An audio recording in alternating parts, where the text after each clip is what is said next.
Welcome, everyone. This is the first Engage AI webinar in what will be a series of presentations addressing the role of artificial intelligence practices in international development. My name is Art Westneat, a senior development economist with 40+ years of experience working on a wide variety of African development issues. My PhD is in public policy and political science from Indiana University, and I will be your moderator. So let's start with a few ground rules. Keep yourself muted during the presentation. And after the presentation is over, you can unmute yourself and ask any questions you might have. As a reminder, this is a webinar that's being recorded. So your comments will be recorded. Today, our presenter is Imad Tanawi, Executive Director and Founder of Engage AI. Imad has 30 years experience in social and economic development. He was senior partner for PricewaterhouseCoopers in Dubai and served as director for PwC's Middle East Public Sector Institute.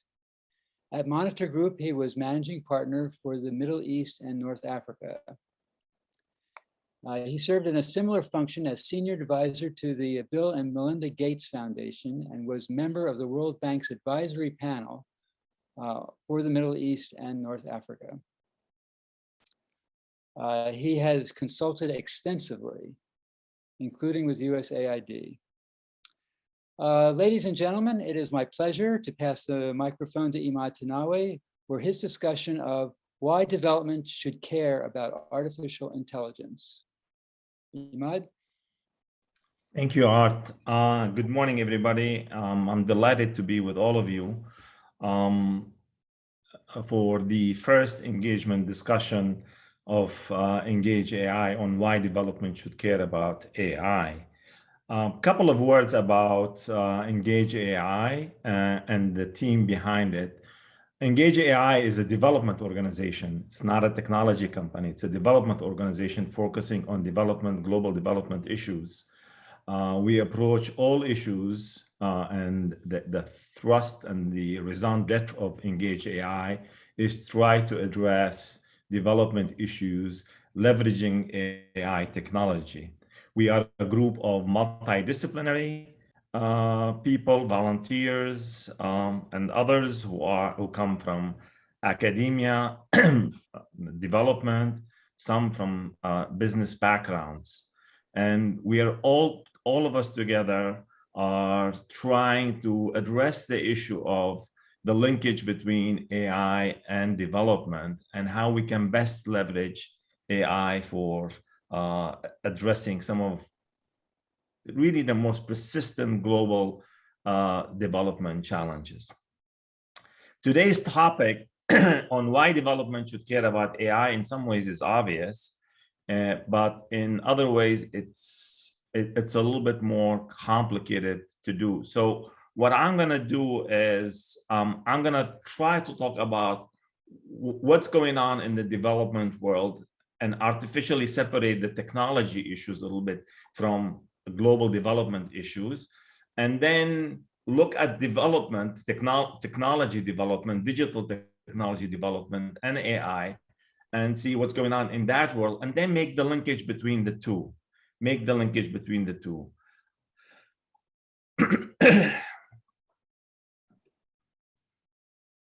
Okay, we're trying to make the page go down. Here we go. So the way we're going to proceed with the discussion is we're going to provide a perspective on the state of global development, human development, where we are. It is a perspective. Then we're going to say what are some of the challenges in the existing state of development in terms of addressing the tools, the methods, the way we think about development. So we're going to take that on one side, and then we're going to shift into the role of technologies, digital technologies, specifically in human development and the emergence of AI, what are the potential benefits, some of the upsides of this emerging technologies. Then we move into some of the risks associated with AI for human development. And at the end, we're going to make an explicit linkage between human development and AI by focusing specifically on the United Nations 2030 agenda and the Sustainable Development Goals. At the end, I'm going to talk a little bit about other reasons. We cannot cover everything within this discussion. So we're going to at least mention few additional reasons why the discussion has to be much more vigorous in terms of the linkage between AI and development, and why we globally, whether we are in the development world or not, whether we are actors within the development world, this is something that we need to be paying, not just paying close attention to, but engaging, trying to figure out what are some of the issues, what are some of the risks, and how do we move forward. So with that, let me start by providing a quick perspective on the state of global development. And there are two characteristics of, if we step back from global development at a very high level, that characterize the state of global development, human development right now. The first is a persistent and deep global inequality. Despite years and years of trying to address issues of inequality, and again, I'm focusing on inequality as an umbrella framework for really talking about not just economic inequality, social inequality, access to healthcare, access to education, access to employment opportunities, but there is a persistent and deepening global inequality that characterize the state of human development.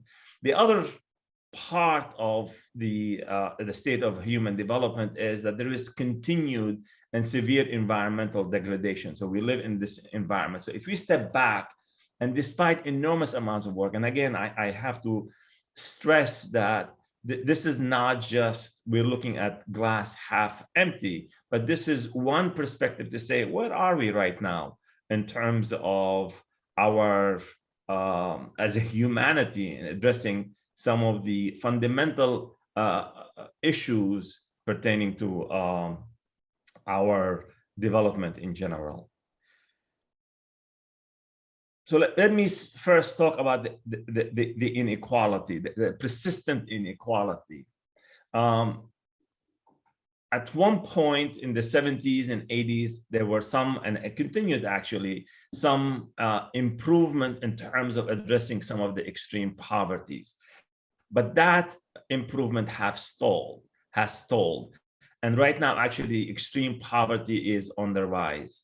9.5, almost 10% of the global population in 2020 lived on less than $1.9 per day. Essentially, over 740 million people live on less than $2 a day. Now, that's only 10%. The next 10% do not necessarily live on that much more. So the figure actually is much more alarming. It's not just we have 10% of people living, but the next 20%, the next 30% do not live on that much higher income per day. There are approximately, and this goes to the first point, there are 2 billion people without food or unable to eat a healthy diet on a regular basis. There are 759 people without electricity or access to clean cooking fuels. Most of the countries are facing severe challenges economically when it comes to employment and advancement opportunities. So many countries, and anybody who has been doing some work will have heard from government officials saying, we're throwing everything we know, trying to create new jobs, trying to create new economic opportunities, but we're not making progress. Our graduates from high school finish and they sit there, there are no other opportunities. Those who are fortunate enough to go to universities are face one of two things. Either those that do really well end up migrating to rich countries, immigrating to rich countries, West, the US, China in some cases, or they end up actually having to do something other than their field of study in their own countries. The other aspect of this global inequality is that there is really an uneven and unequal distributions of the benefit of technology. Again, this is the COVID crisis had made that abundantly obvious. If it was not clear before, it certainly is clear that access to the benefit of technology, whether it's healthcare technology, whether it's digital technology, whether it's environmental technology, the access to that technology is uneven and unequally distributed throughout the globe. And certain countries are benefit, but the poor countries do not have access. They are not seeing the benefits. And no having the number of iPhones in a particular country does not tell us that there is actually a more equal distribution of technology in a particular country. So the issue of inequality, global inequality, again, in perspective, and despite really an enormous amount of work by the UN, the World Bank, governments across the world, even in poor countries where they've said, look, we are doing everything we can, inequality remains a persistent aspect of human development through large parts of the world. The other aspect of global change where we are right now is the climate change. So we are, if you think about how we're doing, not just in terms of our well-being, in terms of the well-being of the planet, we are doing horrendously bad jobs. And again, there are persistent studies, one study after another study after another study saying, look, the human activity is causing climate change, the temperatures to go up, and with significant and harmful and long-lasting impact for sustainable development. There was a report that was just issued just yesterday saying, look, this trend, we are right now on the edge, and we are likely to be in a situation where we cannot reverse some of these climate changes. Now, this is important because some of the most adverse people as a result of climate change tend to be in poor countries. Droughts tend to affect poor countries. Hurricane season tend to affect poor countries, training resources, training human development. So the climate change is not just we're trying to protect an environment, the planet from an abstract way, but actually the climate change has a detrimental impact on many of the poor communities, and it's straining their resources. Their agriculture is being strained, forcing migration. So when you have drought, you have migrations, and the migrations go into the city, it exacerbates unemployment, and it exacerbates other issues. Again, in a discussion with one Deputy Prime Minister for Economic Affairs, who said, we're throwing everything we can, but we cannot control the drought. People are leaving their villages, and there is no way to stop them from migrating. We don't have enough resources to support them in their villages. So of course, they're gonna migrate to the cities. When they get to the cities, they have opportunities for employment. They end up living in poor condition, exacerbating unemployment, exacerbating social inequality, exacerbating crimes and other issues, and putting more strain on the resources of governments. So the climate change issue is really a big issue.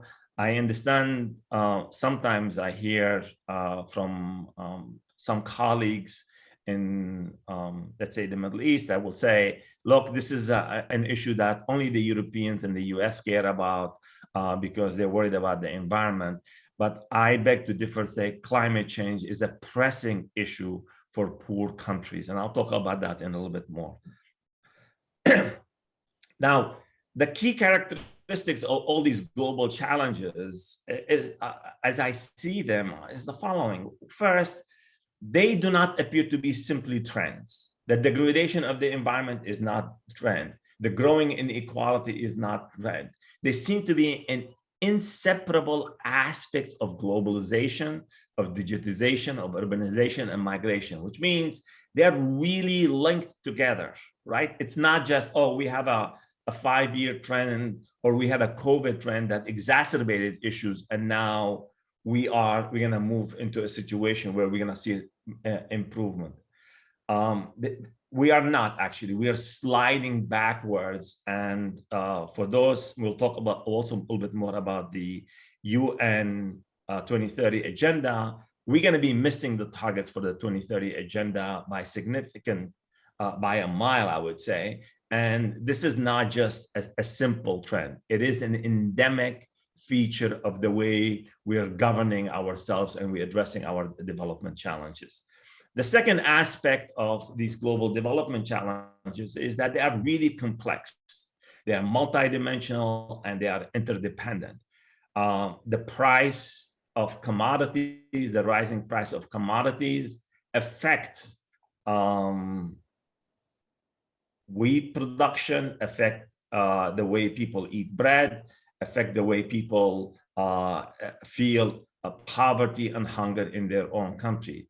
Right now, some of you have been hearing all the reports about as a result of the conflict in Ukraine and Russia, that there is likely to be a significant impact, an increase in poverty, because flour is not going to be accessible for many poor countries in Africa and other parts of the world. So it's not a question that a country can say, we will address the issue of poverty on our own. No, it is very complex, involving not just economic issues, geopolitical issues, environmental issues. And this leads me to the third point, which is many of these challenges have both global and local components. Countries, again, cannot, if I'm trying to address my example about the drought in a particular village, you cannot simply say, well, we're just going to try to figure out how to provide, ship in more bottled water or provide more water resources into a particular community. That's at best a temporary solution. In the long run, when there is significant drought, people are leaving. So local solutions are not sufficient. Global solutions are not sufficient. It has to be a lot of these problems and the challenges require both addressing global and local component. And sometimes, unfortunately, the local component is unable to withstand the impact of the global component. The fourth issue with characteristic of the global development challenges is that it requires significant financial, human, and technical resources to address. This is not something a country that can say, we will do it on our own. Communities, and again, I want to talk more about communities as opposed to countries. Communities require significant resources that are in most cases not available. Those of you who are in development and think about development know about the difficulty of financing for development, know the difficulty of raising the human capital and providing the technical resources to address. So these are the characteristics of what's happening in global development today, and they are unfortunately happening in an environment of rapid changes, rapid environmental changes, but particularly rapid digital technological changes, particularly in AI. What's happening is our ability to address these changes are not keeping up with the problems we're creating. Whether it's through working with government, and again, I've worked directly with governments, I work directly with communities. A lot of the tools we have used in terms of designing intervention programs, designing strategies, using various development tools and thinking are not adequate really to address some of the challenges that we are facing right now. We need an entirely new way of thinking, building on what has gone on before, but really start taking, we cannot be doing the same thing over and over again and expect that in 5 years, we're going to wake up one day and say, wow, the poverty level has gone down. This is just simply not going to happen. We're going to need to get much better, much more focused. We're going to need to use all the tools, reevaluate some of the tools in terms of how do we address lack of education, lack of employment opportunities, given all the changes that are happening in the world. And here is where the technology, the promise of AI and technology is come into play. So let me talk a little bit. I provided a very quick snapshot of the state of global development. Again, it is a perspective. It's not diminishing from all the work that has gone to date, but this is where we are right now. I want to shift now, talk about the role of digital technology in human development and the emergence of AI. And here again, there are two key characteristics that when we look at it. First, the technology and digital technology has brought astounding advances for rich countries, really astounding advances in terms of economic opportunities creation, healthcare improvement, educational improvement.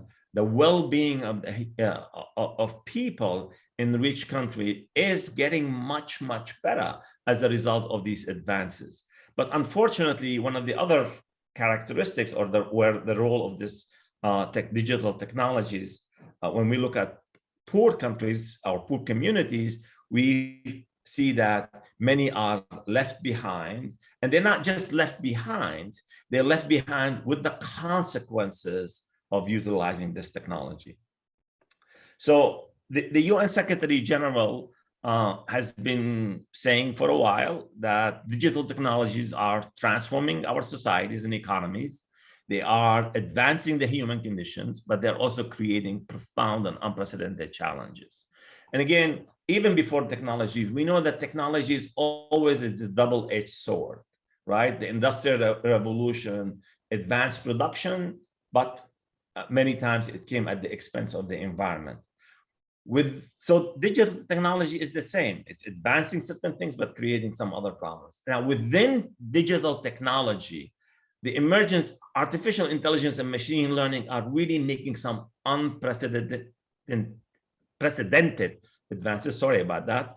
Unprecedented advances that we need to look at a little bit more carefully when it comes to the linkage with human development.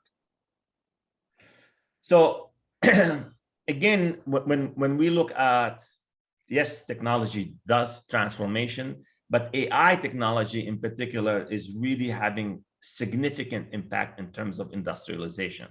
There is a big industrial transformation that is taking place that has been recognized by many governments. I just put a quote here. 5 years ago, the Chinese government, when they issued their new generation of artificial intelligence development plan, said, look, we see AI as the new engine of economic development and the core driving force of the fourth industrial revolution. And here, the fourth industrial revolution is really just the interjection of AI in the way we produce and the way we create new patterns of economic exchange, distribution, and consumption. So AI is transforming, it's disrupting existing means of economic productions, and it's altering social interactions and political governance. And again, that's being recognized by governments. It's being recognized by businesses all over the world, where to date, for example, there are over 50 governments globally. Most of them, by the way, are not most of them, 95%, 97% of them are rich countries from the West, the US, some Asian countries that have developed AI strategy, particularly to address issues of industrial transformation and the impact on not just distributions and consumption, but also on political governance, on social interaction. So governments have recognized that AI is fundamentally changing things. The other aspect of AI that I like to focus on, it's not just that we are doing things differently and it's disrupting existing economic means of productions and the way we produce things, But AI is also transforming our knowledge. It is redefining what knowledge is, and it's providing alternative ways of learning, knowing, learning, and teaching. And I'll talk about that a little bit further down with some more specific examples. It is creating a new body of scientific knowledge and tools that are advancing the way doctors identify, diagnose, and treat diseases, to the way environmental scientists are using satellite imagery and various algorithmic computation to analyze climate change and assist farmers. It's also helping us in terms of improving governance, delivering better public services that are more responsive to the citizenry. So AI, we cannot just think about AI as yet another tool, as another mobile device, as another computer that's on. AI is actually fundamentally forcing us to think about, we develop and deploy knowledge. Now, there are other examples that most people are aware of, and I think all of us are aware of the everyday applications of AI, from predictive analytics, stock market, weather, population trends, to the various autonomous systems, self-driving cars, supply chain, navigation, to various recognition systems, facial, speech, medical, to various recommendation system in terms of the search, the social networking, the ability to actually scan globally information so that you can come up with recommendations right at the tip of your finger, that thanks to AI. And again, it's not just, oh, we have a Google machine that's telling me how to shop a little bit better, but it is changing the way we interact with people. It's changing the way we not just organize the way we are producing things, the way we're procuring these things, the way we're taking them to market, the way we're addressing educational, for example, aspects of the way we learn. So it really is changing. AI is changing our conception of how we do things and our knowledge. What is knowledge, after all, when it comes to AI? And again, I want to spend a little bit more time, because the AI technology is not just about faster and more powerful computing. And again, I want to step back a little bit, talk about how historically technology has enhanced our senses and abilities. And again, I want just to provide two quick examples here that shows you that the way we've used technological advances is to enhance the way we see, for example, from the production of, from the invention of the spectacle, to Galileo's telescope, to Galileo's microscope. By the way, Galileo's microscope is less often mentioned, but again, it's a way for us to be able to see further. It will be for us to see further down, and to all the way to the invention of the X-ray machine that allows us to see things that are not obvious through the naked eye. So historically, technology has, in that sense, enhanced our senses and abilities. Again, think about computations. We go from the abacus, the way we compute, to Leibniz first calculator, attempt at calculating, to the Texas Instrument calculation, to the computers, where again, what we're trying to do, faster, bigger calculations, right? We're trying to enhance our ability. Some of the mechanical inventions have the same thing. We have more powerful machines to enhance our abilities, to enhance the way we are able to do things. We can cover things faster, we can look deeper. But in all the cases, if you notice, it is the input of the human, and it's a passive instrument, if you will, if you can use that term, passive instrument, in the way it's enhancing our senses and abilities. But AI is not just about faster and more powerful computing and enhancing our abilities. AI is really about, it's a technology that is able to acquire knowledge and capability, and access reality from differently from the way human access it. Some of you have been following the AI. This was a few years ago when AI was being put to use to figure out chess, can they master chess?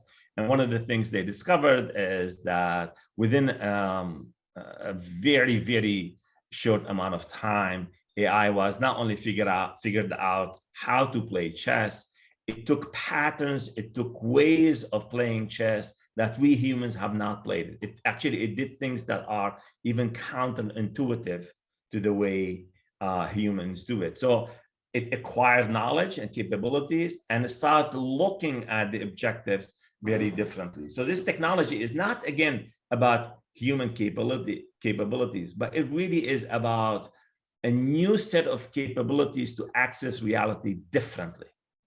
Access reality. And I want to stress that because we tend to get trapped in the way we think about what is scientific knowledge, right? How do we perceive things? What's the role of instrument? Here, for the first time in human history, right now, we have machines that are acquiring knowledge, and for themselves determining, right, which avenue to pursue in terms of the objectives that have been set out for them. So AI and humans have, in the words of my colleague Ryan White, non-overlapping capabilities that are not always mutually interpretable, right? We see things differently. And here again, the reason why I'm stressing this is because this is where the risks, the potential, not just the risk, actually the opportunity, the exciting opportunity that we may be able to see and look at the world differently, look at economic phenomena differently, interpret them differently, analyze them differently, and see whether we can introduce new ways of tackling some of the global development challenges. So what is AI? I mean, after all of this, somebody's going to say, what is AI? Look, it's a difficult, when you look at all the examples we've talked about, from the navigation system to the detection system to face recognition, it becomes difficult to come up with one definition that is agreeable to all. I find the OECD definition of artificial intelligence to be fairly concrete and fairly useful in terms of the way I look at development. And let me read the definition. It says, artificial intelligence system is a machine-based system that can, for a given set of human-defined objectives, make predictions, recommendations, or decision influencing real or virtual environment. Think of the navigation system. You want to go from point A to point B. AI through the navigation system can get you there, can continuously predict how long it will take you there, the route to take, make modifications, make recommendations, prediction about not just the traffic patterns, make a recommendation in terms of new and alternate routes that you may take, that is at the end going to influence the way the driver, the human, is going to be making decision which way to proceed. So I find the definition of AI from this perspective helpful because it is a machine-based system. We're not talking about some godlike creature. We're talking about a machine-based system that can, again, given human-defined objectives, make predictions, recommendations that influence the way we interact with the environment and the way we interact in society. For me, though, again, beyond just the definition, I think what is exciting about AI is, and as somebody who worked quite a bit in development, and we always started with, where is the data? How can we, do we have enough data? What is exciting about AI is that there are certain elements that are always, characterize all the AI, however you want to use the technologies, which is, first, the ability to harvest huge amounts of data, structured and unstructured. It's not only now World Bank or IMF or other or national government data, but we have data now from applications. We have data through newspaper. We can crawl the web, and AI can just collect that data in a way that humans have not been able to do. We have now powerful computing techniques, powerful algorithmic and other methods to look at the data and analyze it, right? Look at data in a way that would have been impossible for a human to look at. Multidisciplinary data not just about economics, about the environment, about social trends, about natural things that occur, and crunch it all together using these powerful techniques to provide predictive analysis and decision making. And for me, this is where the opportunity lies for global development, that AI, for the first time now, we can say, instead of saying, you know what, we simply cannot ingest all the data, we say, let's run all the data. Let's run multidisciplinary data. Let's figure out new different routes. Let's understand the impact of the environment. Let's understand the impact of governmental policy. Let's understand the impact of inflation. We can crunch all that data together and use algorithmic techniques that allows us to say, hey, there are certain patterns, there are certain correlations. The complexity required to do these computation and predictive analysis is now possible because of AI. And for me, that is exciting because of the complexity of the human development challenges that we have. So AI in that sense really represent a breakthrough and a potential for tackling issue in a new way. So AI is happening. AI is happening, and it's ubiquitous. It's all around us. But to summarize, it will be a mistake to think of it only as in terms of single devices, only in terms of new computational methods. I think AI is fundamentally changing our knowledge of ourselves, of nature. It's fundamentally will change the way we interact and the way we try to address some of the problems that have been intractable, frankly, to date.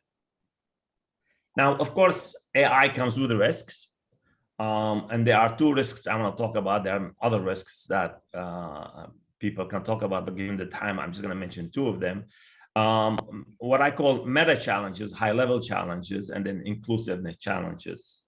On the meta challenges, here we really don't understand the social and material consequence of including AI and related algorithmic system in the decision-making system of social institutions, for example.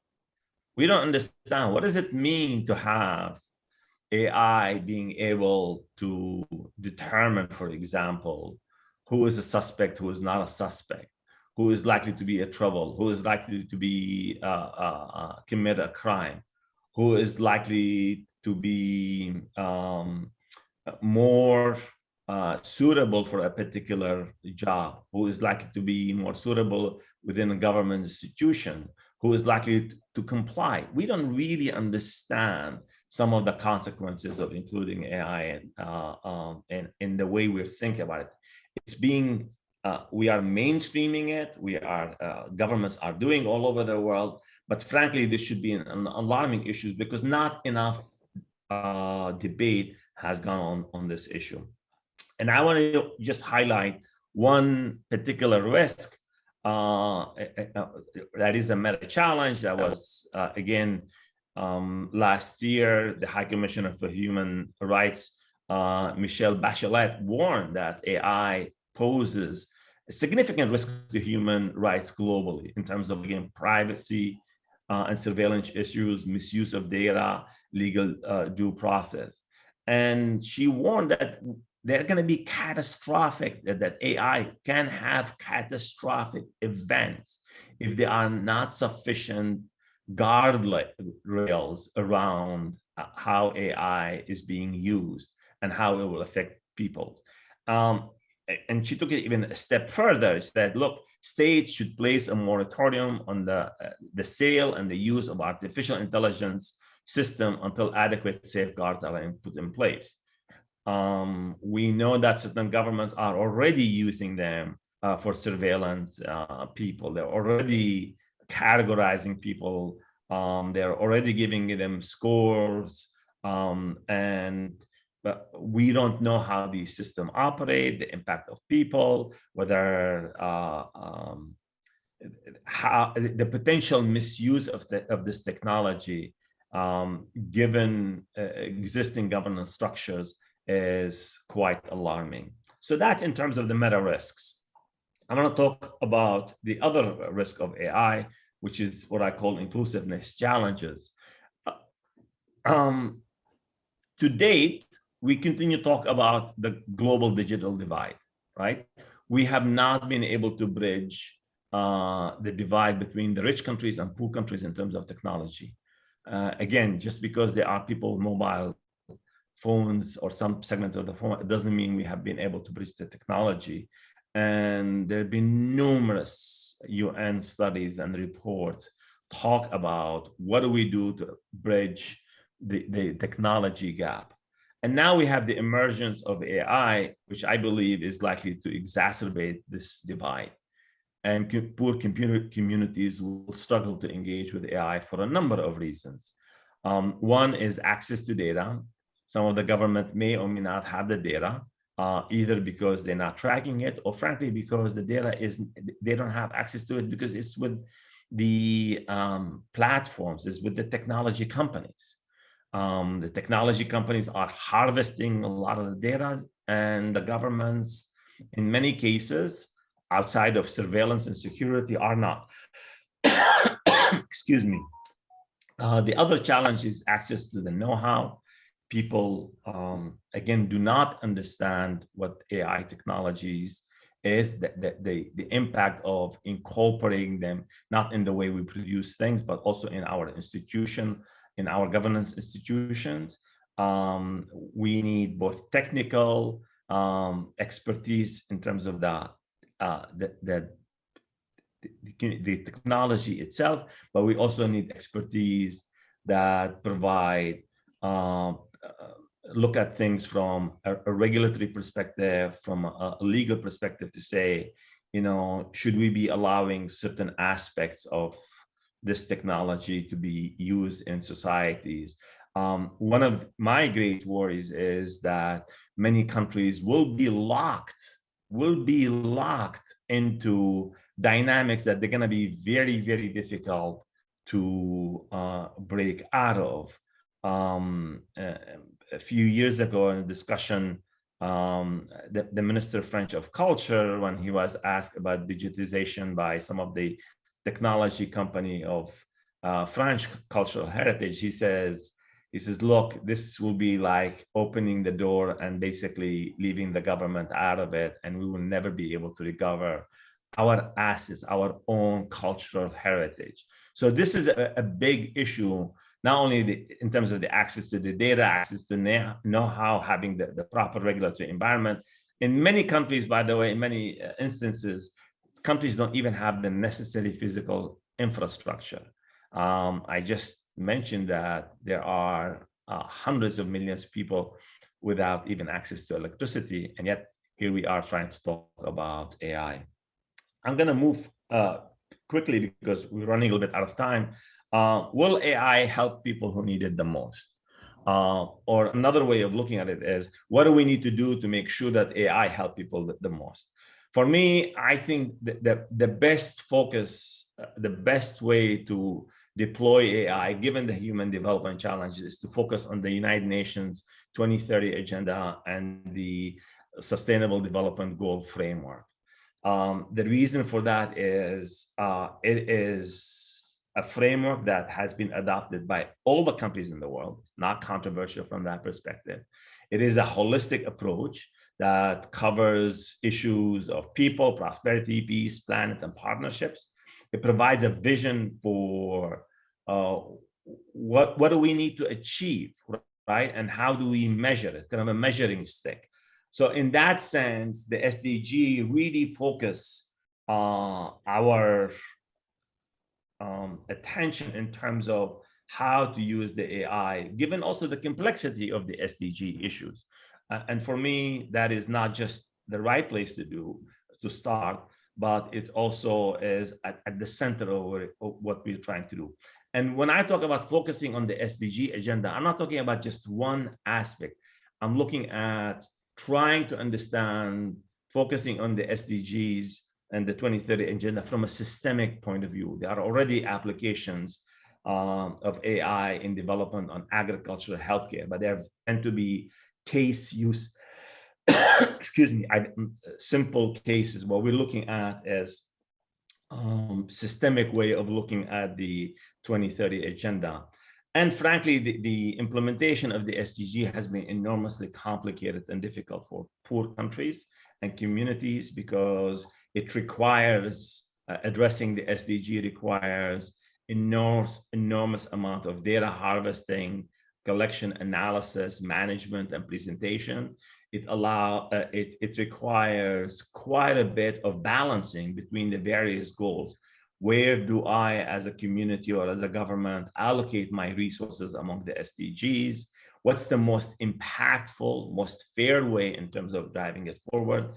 And I think AI and the algorithmic analysis may provide us with new tools that will give us some ways of addressing the SDGs. Very, very quickly, again, a team of international academics basically said that AI can enable accomplishment of 134 targets.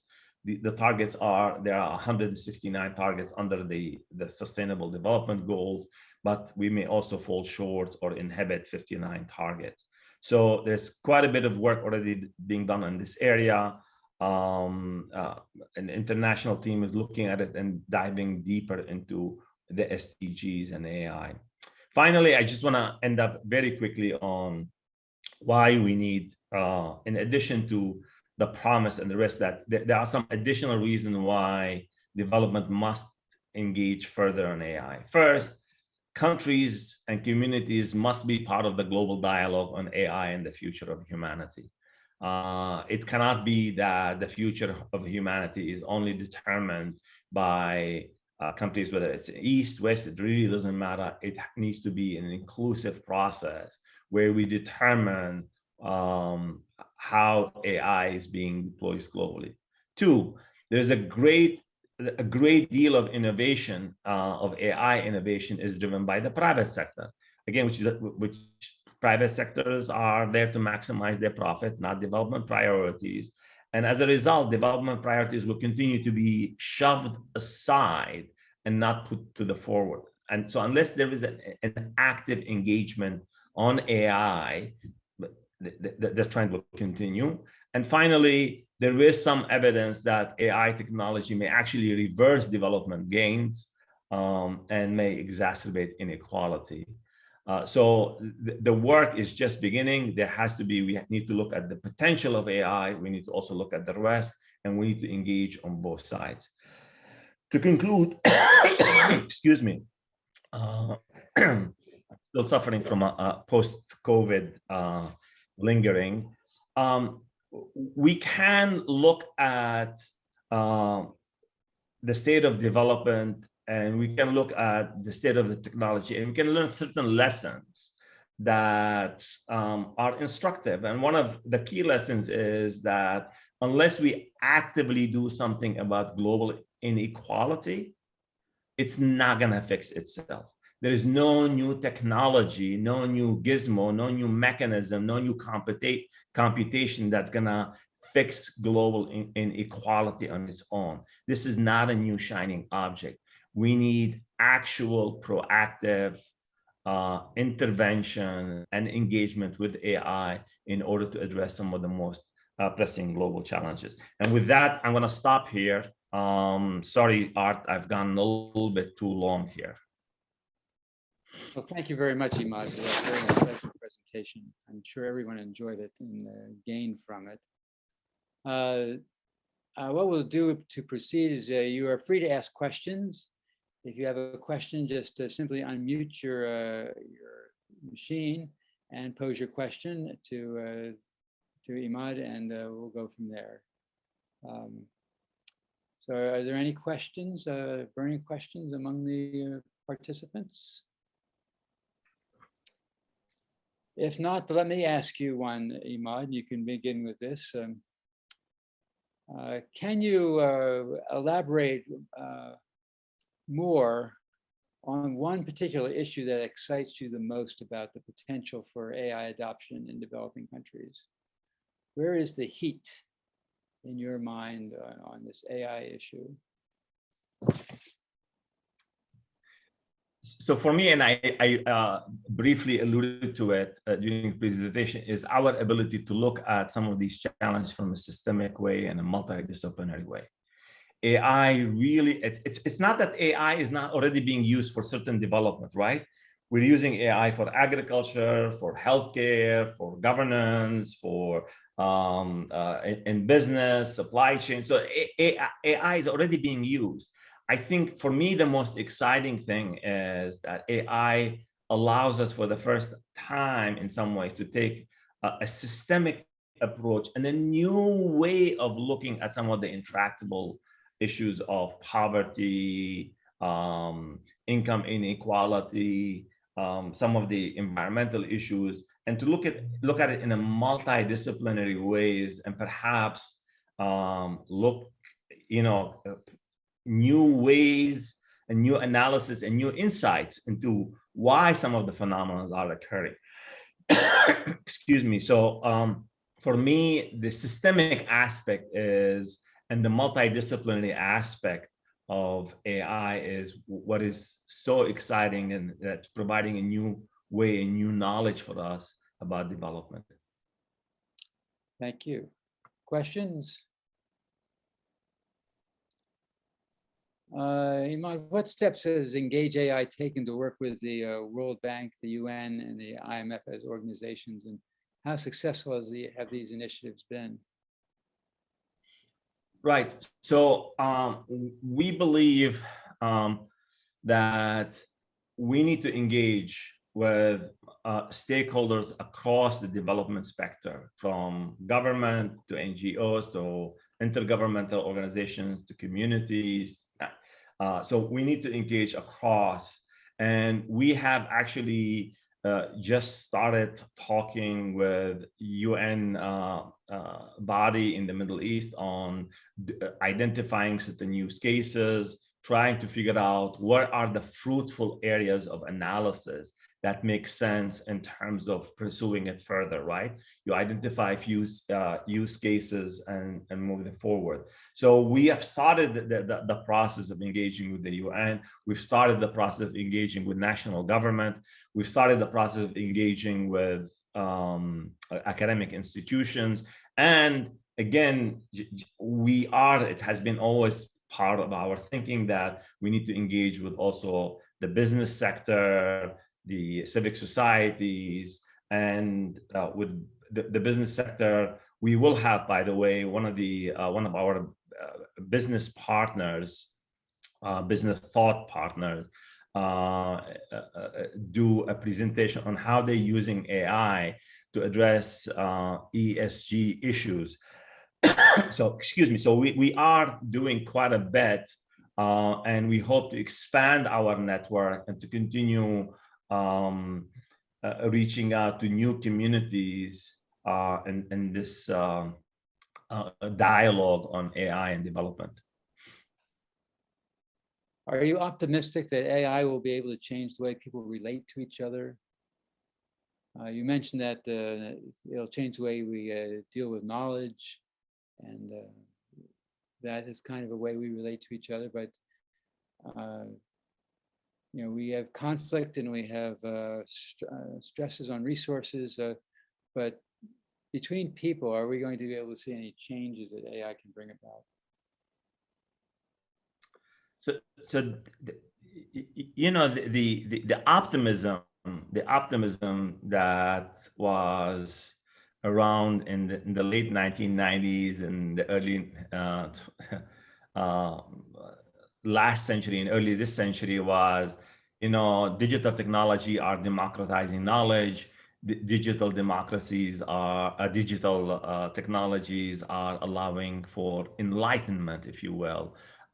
They're allowing for a new way, a new discourse, a more enlightened discourse and dialogue across people and nations globally, not just within a particular country. Unfortunately, what we have seen is that's not necessarily the case, right? That's not necessarily the case. These technologies can be used, yes, in a way to enlighten, but we've seen them also used in a way to divide, in a way to accentuate certain motives, in a way to drive particular point of views that are harmful. So for me, it's not a question of optimism or pessimism. It's a question of we need to engage and we need to make sure that the way we are deploying the technology is going to advance human interest as opposed to create ethnic strife, tribalism, really dogmatic views of the world. And actually, we've seen it in the United States recently with people, the shooter in Buffalo, he took his cues from the shooter in New Zealand and shared some of the information. So from that perspective, again, I think we need to counter. It's not a question of optimism or pessimism. It's a question of we cannot afford not to be tackling these issues. So we may need an AI for philosophers. There are people already working on that. Are there any other participants? If not, we're close to reaching our hour here, and I was wondering if you had any final thoughts or messages that you would like to share with us, Imad, as we come to the end of our conversation today. What should we take away? What would you like to? What are your final thoughts? My final thought is precisely built on the question of optimism versus pessimism, right?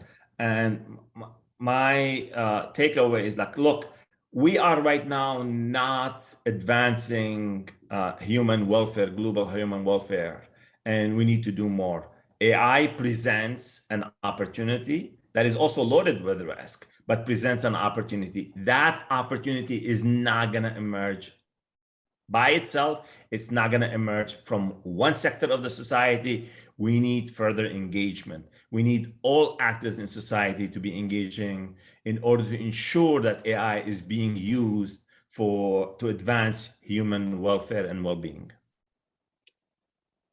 Well, thank you, Imad. I think we all appreciate that, and we're applauding you each virtually around the world, wherever we are, and on this webinar today. It's been very encouraging and very we maintain our optimism about AI, and we would like to thank everybody for joining us today, and hope you will continue with us for the next webinar, which will be in 3 weeks with Dr. and that webinar will be presented by Dr. Ryan White on AI and machine learning technology. And he'll ask the question, what exactly is AI and how can we use it to achieve development goals?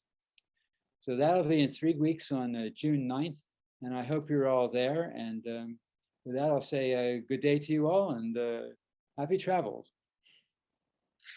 Thank you. Thank you.